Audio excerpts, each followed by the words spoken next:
نیت حاصل ہے۔ آپ نے کبھی سنا ہوگا آج کل جو اب بھی اس کو بہت سے طرزوں کے ساتھ پڑھا جا رہا ہے قصیدہ بردہ شریف کو، اور مختلف زبانوں میں اس کا ترجمہ کیا جا چکا ہے، اور بردہ شریف جو ہے شعروں پر بھی مشتمل ہے۔ اس کی جو بردہ کہتے ہیں چادر کو، اور کہا یہ جاتا ہے کہ نبی صلی اللہ علیہ وسلم نے خواب میں آ کر جب انہوں نے یہ بردہ کہا اور آپ صلی اللہ علیہ وسلم کی شان میں یہ پڑھا تو آپ صلی اللہ علیہ وسلم کی زیارت نصیب ہوئی اور آپ کو انہوں نے سنایا، خوش ہو کر آپ صلی اللہ علیہ وسلم نے ان کو بردہ عطا فرمایا۔ اس وجہ سے اس قصیدے کو بردہ کا نام دیا گیا۔ اور حضرت کعب بن زہیر کے بردے کے بعد ان کا بھی ایک بردہ ہے قصیدہ، اس کو بھی بردہ اس لیے کہتے ہیں کہ وہ نبی صلی اللہ علیہ وسلم کی خدمت میں جب حاضر ہوئے تو آپ صلی اللہ علیہ وسلم کے دشمن ہوئے تھے، لیکن جب وہ اسلام ان کے جو بھائی تھے وہ مسلمان ہو گئے تھے، انہوں نے ان کو بھی اس کی طرف بلایا، اسلام کی طرف۔ تو جب انہوں نے اپنے اسلام کا اظہار کیا تو آپ صلی اللہ علیہ وسلم کو جا کر قصیدہ پیش کیا اپنا ان کی شان میں جو لکھا تھا، تو آپ صلی اللہ علیہ وسلم نے اس قصیدے کو پسند فرمایا اور تحفتاً ان کو ایک بردہ یعنی چادر عطا کی۔ حضرت کعب بن زہیر کی میں بات کر رہی ہوں، تو اس وجہ سے ان کے اس قصیدے کو بھی بردہ کہتے ہیں اور ان کے جو اس قصیدے کو بھی بردہ کہا جاتا ہے۔ اور ان کی جو آپ صلی اللہ علیہ وسلم کی مدح میں وہ بھی لکھا گیا تھا قصیدہ، یہ بھی آپ کی مدح میں لکھا گیا، تو کہا یہ جاتا ہے کہ اگر ہسٹری آپ پڑھیں اور شاعری پڑھیں تو جتنے بھی قصائد نبی صلی اللہ علیہ وسلم کی مدح میں لکھے گئے ان کے بہترین قصائد میں حضرت کعب بن زہیر کے قصیدے کے بعد اس کا نمبر آتا ہے۔ ٹھیک ہے نا، یہ بات آپ نے پڑھی ہے نا، حضرت کعب بن زہیر کے بردے کے بعد اس قصیدے کا نمبر آتا ہے۔ ٹھیک ہے، بتائے جی اس پہ شاعر کیا کہہ رہے ہیں؟ شاعر کہتے ہیں محمد صلی اللہ علیہ وسلم کے بارے میں بتاتے ہیں، مقام و مرتبہ کے بارے میں۔ محمد صلی اللہ علیہ وسلم دونوں جہانوں اور جن و انس دونوں کے گروہوں اور عرب و عجم کے دونوں فریقوں کے سردار و آقا ہیں۔ اچھا اس کی تشریح میں کروں گی۔ آپ اس شعر کو چھوڑیں، آپ مجھے یہ بتائیں کہ شاعر کہتا ہے داماداتہ النصارى فی نبیہم، اس کا کیا مطلب ہے؟ داماداتہ النصارى فی نبیہم، یہ والا شعر تیسرا شعر ہے والا، تیسرا شعر، بس آپ صلی اللہ علیہ وسلم کی ذات کی طرف منسوب کیجئے جو بزرگی بھی آپ چاہیں، اور آپ صلی اللہ علیہ وسلم کے مرتبے کی طرف منسوب کیجئے جو عظمتیں بھی آپ چاہیں۔ اس کی تشریح کروں گی۔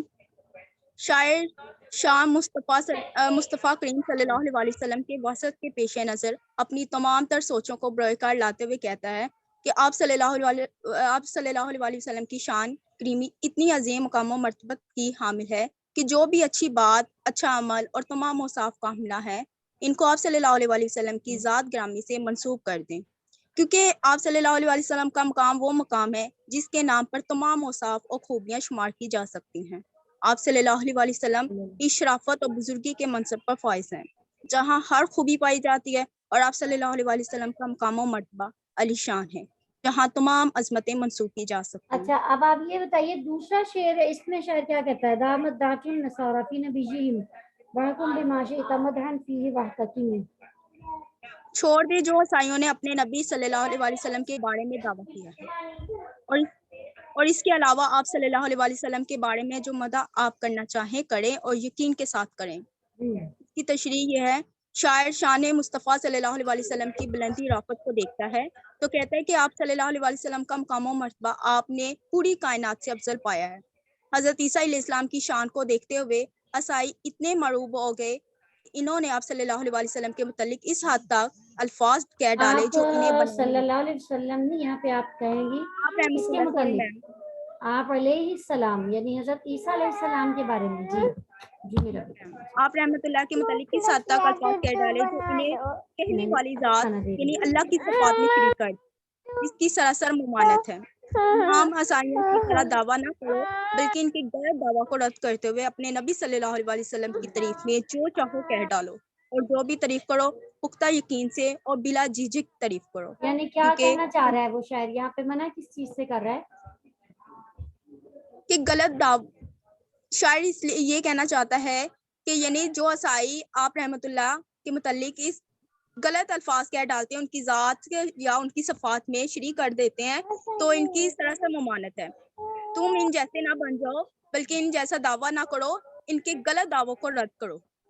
اچھا تو وہ کیا دعویٰ کرتے ہیں حضرت عیسیٰ علیہ السلام کے بارے میں؟ وہ نصارہ. حضرت عیسیٰ علیہ السلام کو اللہ تعالیٰ کا بیٹا مانتے ہیں. ہاں جی وہ یہ کہنا چاہ رہا ہے کہ آپ صلی اللہ علیہ وسلم کا مقام و مرتبہ یقیناً تمام لوگوں سے تمام انبیاء سے زیادہ بلند و برتر ہے بلند و بالا ہے لیکن اللہ تعالیٰ کی صفات میں اللہ تعالیٰ کے ساتھ ان کو شریک نہ کیا جائے. اچھا چلو چلو میں آپ کو کھانا تو آپ صلی اللہ علیہ وسلم کو نصارہ کی طرح ان کا بیٹا نہ کہو اللہ تعالیٰ کا بلکہ ان کا مقام و مرتبہ بہت بلند ہے یقیناً اور اس کے علاوہ جو بھی تم بات کر سکتے ہو آپ کی مداح میں پختگی اور یقین کے ساتھ کہو. جی ٹھیک ہے. اچھا سنا آپ کو میں نے کام دیا تھا ساتھ کثیر الانتخابی سوالات کا. تو کثیر جی میم. الانتخابی سوالات کا مطلب ہوتا ہے کہ آپ نے آپشنز والے سوال کرنے. آپ نے تو خالی جگہ بنا دی ہے. اچھا بیٹے چلو میری بیٹی چلو دودھ بنا دیں. تو اس میں آپ نے اس کو نا آپشنز میں بنانا تھا. آپ نے اس کو اس طرح سے بنا دیا ہے تاکہ آپ کو پیپر میں آسانی ہو جاتی ہے. آپ کو کوئی بھی ہو سکتی نا آپ کو آتا ہوتا جواب. چلیں خیر اب آپ یہ بتائیے کہ قصیدہ بردہ کتنے اشعار پر مشتمل ہے؟ میم یہ ہے 162. 162. اور یہ کس غرض میں لکھا گیا ہے؟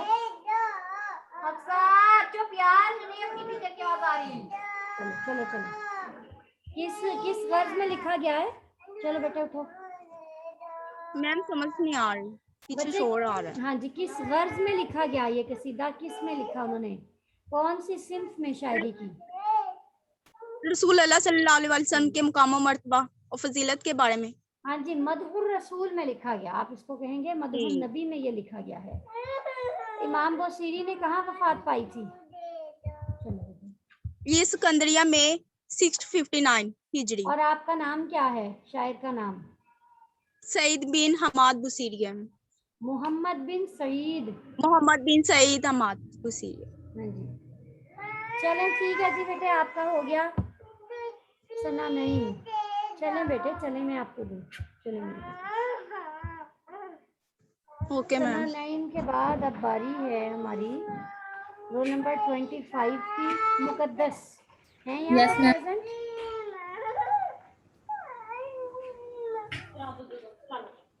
پریزنٹ؟ پریزنٹ. اچھا جی آپ پریزنٹ ہیں. جی مقدس آپ اپنے تعارف دیں اس کا. آپ کا میم پورا میرا نام کیا ہے؟ مقدس. اچھا اور آپ کی اسائنمنٹ بھی مقدس کے نام سے ہی ہے؟ یس میم. کلاس کیا سب کو سمجھ آ رہی ہے؟ ہاں جی رخسار کو بتائیں جی سب کو سمجھ آ رہی ہے؟ میم میرا ٹاپک ہے شرافت اور عزت کے حاصل کرنے میں فی نیل المجد والکرامت ابو ریحان البیرونی کا. ابو ریحان البیرونی. اور دوسرا ٹاپک ہے فی الغزلی والتشیبی تشبیب آزاد غلام علی بالگرام. آزاد کے بارے میں. ٹھیک ہے جی. ابو ریحان البیرونی ان کا پورا نام ابو ریحان محمد بن احمد بیرونی ہے اور اہل خوارزم سے تعلق رکھتے ہیں اور یہ غزنوی دور کے شعراء علماء میں سے ہیں. یونانی اور ہندوؤں کے فلسفہ سے آگاہی حاصل کی اور ایک عظیم فلسفی ریاضی دان اور مؤخر بن گئے. ان کی پیدائش 372 ہجری میں ہوئی. اچھا جی اور ٹھیک انہوں ہے. نے ہندوستان میں اپنی ایک مشہور کتاب بھی لکھی تھی جس کا نام تحقیق مال الہند ہے. اور غلام علی آزاد بالگرمی کا تعارف